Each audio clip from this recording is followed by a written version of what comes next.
Hello, family. It's a blessing to come across your face.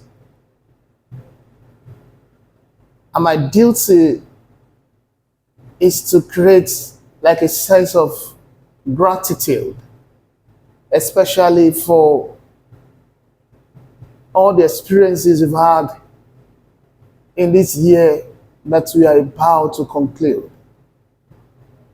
Why I think about how I started the year as compared to where I am now, so many things happen, which the only description would be God was very faithful. And if I may start, the faithfulness of God supersedes the intelligence of man. Sometimes we make plans, sometimes we set goals, even sometimes we are sure that we have it all. But you realize that as interesting as it is for you to make plans, you need to understand that the will of God is supreme. And sometimes it doesn't go by the way you want it. Life happens to all of us, irrespective of your status, your levels of knowledge, what you know. Life happens to all of us. And it becomes your prerogative to know how to respond to life happenings, despite certain goals, having a clear-cut vision or dreams. But in it all, you need to understand that gratitude is the best form of appreciation, especially when you don't have anything to lay your hand on.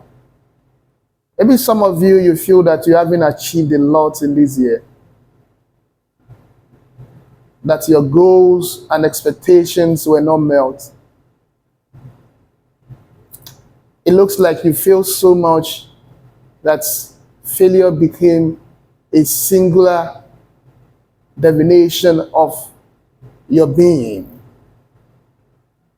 Maybe you have made so many mistakes that were difficult to be rectified and has amounted to the kind of overall experience that you've had in 2024. But you have regrets. You keep regretting steps taken, decisions made. Even sometimes it wasn't intentional, but you realize that it didn't really amount to how you wanted it to reflect in your year. But what I'm going to advise you or make as a suggestion is you should be grateful. Being grateful is one way to show that you have not lost anything, irrespective of your experiences in the year. Being grateful is important, and it helps you to value yourself better, people around you, and even God. You can start by asking yourself, what are simple things to be grateful for? Simple miracles of sleeping and waking up. Simple joy of ability to smile. Ability to breathe. Gift of life and oxygen. You are not paying for. You cannot buy even if you have to pay. You don't have what it takes to take ownership of your life. It belongs to God. You could ask yourself, what exactly did you do well? What did you do wrong? And if you had another chance, what are the things you will specifically do right this time around? And You always have another opportunity, another year, which is 2025. And I think you should approach this year differently. Probably it might not mean you have to set different goals. Maybe technically it would mean that you have to intensify your approach to achieving your goals and also live a better life. If you had another chance, what would you do differently? What would you do well? And how would you correct your past mistakes and things that you were not able to do well? So I think it will be cool for you to start projecting the new year. But you can do this using two concepts. You can be led by God, or you lead yourself. Maybe last year you made your decision because you felt that you know it all, that you could figure it out, that you have these levels of intelligence that could correctly make right decisions, and you led yourself. Maybe you might want to approach it differently this year by allowing God to lead you. The people that are led by God, they are those that becomes his clone. And there is no way you become the clone of God and things will not work perfectly right for you. If you lead yourself, you are going to engage mental calculative opinions. You'll be using your box, I mean here now your brain, to figure things out, to think through with your mind. And one danger with that is the mind of a man is an instrumental tool, but is limited because the definition of a man is a man. But when you start using the leading of God, which is the mind of Christ, it gives you what I call a guided common sense, which is wisdom. Wisdom is key, wisdom is important. And when you are led by God and by the Spirit of God, you realize that you don't just take steps, you don't just do things anyhow. You take your time because you are following the footprint or the path channeled by God himself. So you need a guided common sense, which comes from the art of the Spirit. And that is specifically or literally defined as wisdom. The wisdom will bring you to a point of clarity, because clarity is essential. Maybe the last time you were setting goals, you were making plans about your adventure, what you intend to achieve in the year, you just muddled everything together. You wanted to achieve so many goals because you feel that your time was limited and you didn't really have a proper clarity about what to do. So I think this year you could approach it in a very different way by engaging the tool of clarity. And clarity is going to make you to differentiate between distractions and directions. Most time people set goals in the areas of their distractions unintentionally. But what clarity guided by wisdom will make you to do is going to set you right in the right direction. And like the common saying, that direction is more important than speed. The moment to get the direction right, it might even take you time before you reach your destination. But as long as you are on the right path, timing is not a problem, because eventually you are going to make it to the end of your journey. So it's important for you to begin to see it differently and approach it from a concept that can give you a new way to think about everything you intend to do in 2025 or in the coming year. Now, when you engage clarity guided by wisdom, and He has put you on the right path, on the right direction, it will help you to be more discreet and not desperate. People set goals because of desperation. People set goals because of comparison. Their goals are relative to what is going on in their environment, to recommendations made by people around them, or what they see on TV, or a kind of talks or messages they listen to. So it is wisdom guided directly that makes you to be more discreet and not to be desperate. Desperation is terrible. It can rob your dreams and hijack your vision. So if you are more discreet in your approach to the year, it makes you to be more reflective.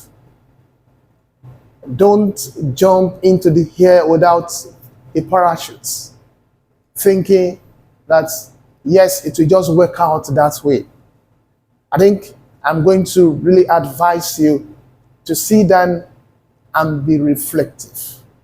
Reflective in the sense of how you have lived your years in the past, how you have taken your steps, and what possibly you can do well.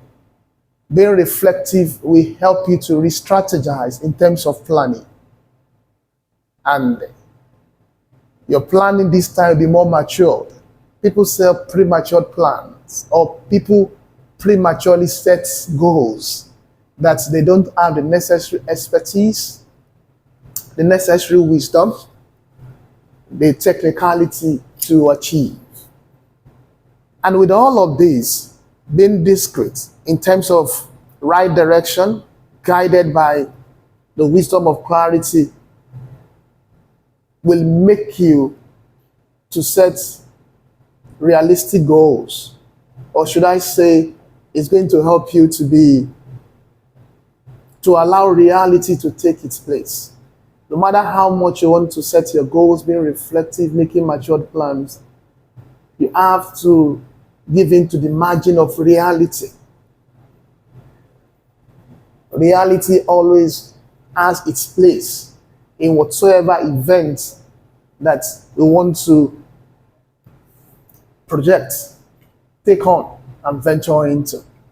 So it's cool for you to have that consciousness as a person and as an individual that can really help you in living your year fulfillingly. Okay. One dangerous thing about being distracted is it stops you from doing the right thing. There are difference between setting goals and making yearly resolutions. Yearly resolutions are not real. They are not real because they cannot withstand the test of time, the pressure of feelings, and the impulse of distractions. Be careful of what we call the New Year impulse, especially popular distractions that want to make you feel that I didn't do this last year, this is my year. And this is not to cut any spiritual organization off or church who every year they have a word to watch out for. You must be very careful who you listen to this time. They are prophets of doom who will create more distractions than giving you the right direction. There are different people coming up with what they think the year will look like. Be careful of popular distractions, what people are saying, and how they are saying it, or what is going on around you. That consciousness is very, very important. And it's going to really help you to know the differences that can make the difference in your new year. Then you need to understand that irrespective of the distractions you have, you must begin to move from distractions into decisions. Because if you are contained by distractions, it will be very difficult for you to achieve greatness in any field of life or your chosen career.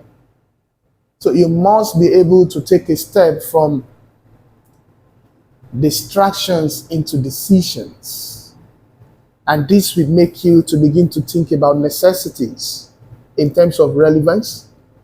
And that can guide you in the process of deciding on just one thing in your year. Now, for so many years now, I've decided to stop setting goals for my year. So what I do is I look out for one thing that if I'm able to achieve that thing, even the goal that I did not set will be realized. What is your one thing? What is that one thing that if you make up your mind on, every other thing is going to work out well? For example, if you are a PhD student and you are in your final year, maybe your one thing will be to complete your thesis. When you complete your thesis, other goals will fall in place. Maybe your own plan is to start that business. The moment you start that business, every other thing will fall in place. What is that one thing? Is yours about taking a new step, even a little different from the usual, or what you have done before in the past? What is that one thing? So I usually encourage people to look out there for one thing, one key thing, that the moment this is done, that is it. Like that becomes the major thing that your year is about. Do you intend to start a new group? If you start that group, probably other things will start falling into place. You want to learn how to manage. You want to learn how to relate with people. You want to learn how to speak better. You want to learn how to write better. What is that one thing that when you do it, every other things will fall in place in the process of living a fulfilling year? And the moment you know that one thing, you just need consistency. Just keep at it. Just keep at it. It doesn't mean it's going to be achieved in January or February or March. It might take you till October. What you need is a message of consistency. A message of consistency. Then you do consistent modifications. So modifications here, adjustments here and there with that one thing. So that one thing is going to fit in into purpose, fit it into plan. Not your plan here now, maybe the plan of God. Or what is going on in your community, in your environment, in your nation, in your country, for example. You have to be consistent, and at the same time, you need to keep modifying that one thing for relevance, for domestication of purpose, and for proper achievement. Now, there are two key things that is very important if you intend to achieve this one thing. You need clarity capital and capacity capital. Now, clarity capital is essential because it gives you what I call inner security that comes from secure promptings. The challenge with people is that they look at what is going on in their environment. What are people doing now? So what are people saying now? What is in vogue? So what also can I do with regards to trends and things that are trending? You need inner security for you to achieve that one thing. And that inner security will come from secure promptings. That secure prompting is not because of what is going on around you or what people are saying. It is more defined. It is more internal than external. And that is what your clarity capital is about. And you need to complement this with capacity capital. Capacity capital gives you stable leverage and it helps you for proper value alignment. Because the point is that you might have that one thing you want to do, but it has to be aligned to the overall purpose of life, overall purpose of your community, or people you intend to reach out to, for example. So, and the moment there is a proper value alignment, it gives you stable leverage. Stable leverage in the sense that you are not moved by what is moving others or things moving others. You are not disappointed by things that could be funny, kind of, for the lack of a better word. So you are not discouraged. You are just okay. You are smooth, irrespective of whatsoever is going on, the roughness and the distractions, different form of disappointment and discouragement. You are smooth, as in you are smooth. So because you have a stable leverage, why already you have value alignment. From your clarity capital, you have inner security and secure prompting. Let me share a few basic wisdom that can guide you in the coming year. And I want to provide these as suggestions. They are not on their own complete. They're just suggestions. I would advise you to stay where God put you. Stay where God puts you and take steps guided by reality and clarity. Stay where God puts you and take steps guided by clarity and reality. Try to refocus your values for progressive relevance. Refocus your values for progressive relevance. It will be advisable for you to focus on the game and not the scoreboard. Most time people focus on the scoreboard, not the game. What happens on the scoreboard is not your business. Your duty and responsibility is the game. So focus on the game. Try to pay attention to your inner peace. That is one of the things that is going to help you to enjoy your year, irrespective of what will happen. The good, the bad, the ugly. Learn to pay attention to your inner peace. Don't let anything challenge your peace. And don't do anything that you will regret or anything that will probably trouble you. I'm also going to suggest to you that part of the wisdom that I think you should engage would be grow no matter what. Try to grow no matter what. Even if the dealings are not working out as planned, grow in the process. Even when you are expecting the best, but what has showed up for you is the ugly, grow no matter what. Even when all your friends decide to leave you on your own, grow no matter what. Even when your husband starts misbehaving, grow no matter what.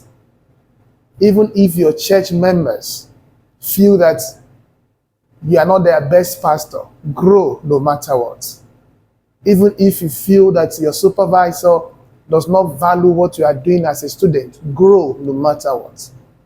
Even if as a boss, the members of your team or your employees are not living up to purpose of the organization, don't stop growing. Grow no matter what.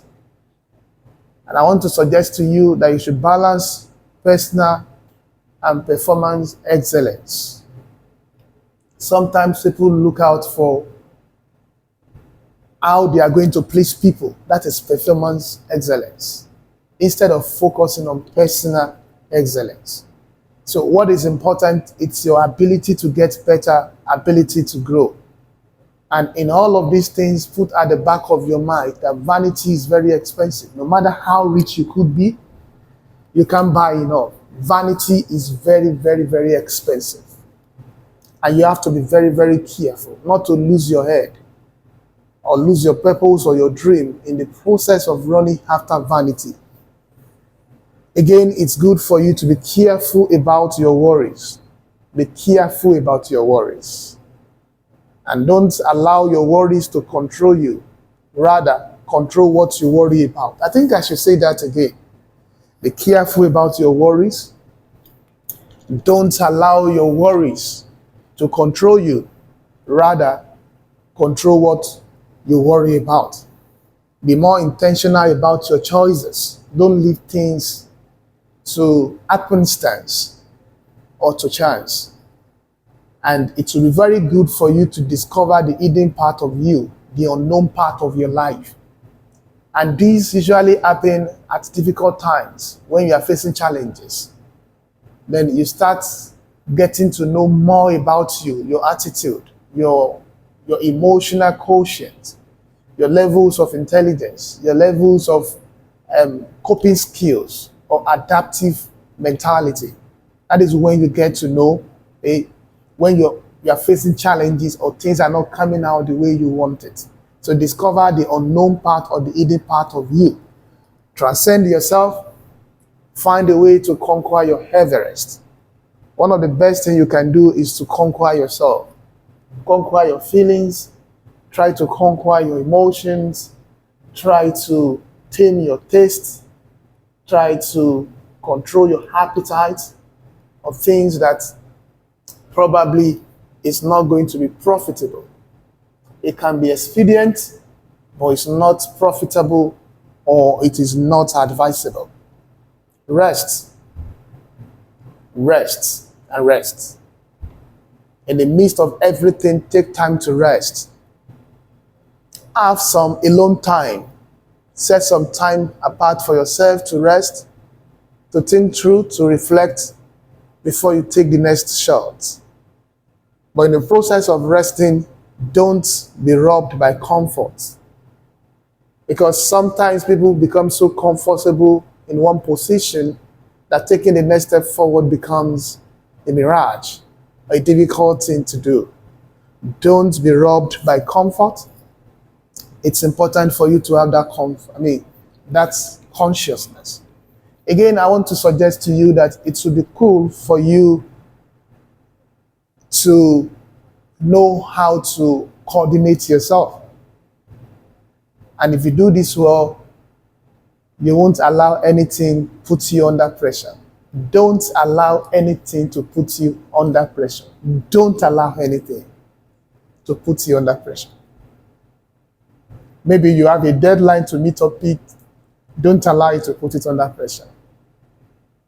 Maybe it seems like your boss is not really appreciating your contributions to the organization. Don't allow it to put you under pressure. Maybe your husband feels that you are not doing the best that could help the relationship. Don't allow anything to put you under pressure. Or you have an exam to write and it's not something people usually pass successfully. Don't allow anything to put you under pressure. So one of the things I think should be your mantra is that you will not be pressurized and you will not allow pressure, whatsoever that might mean to you in contest. And if you don't get a miracle, please become one. If you don't get a miracle, it's your duty to become one. Put God at the center of everything.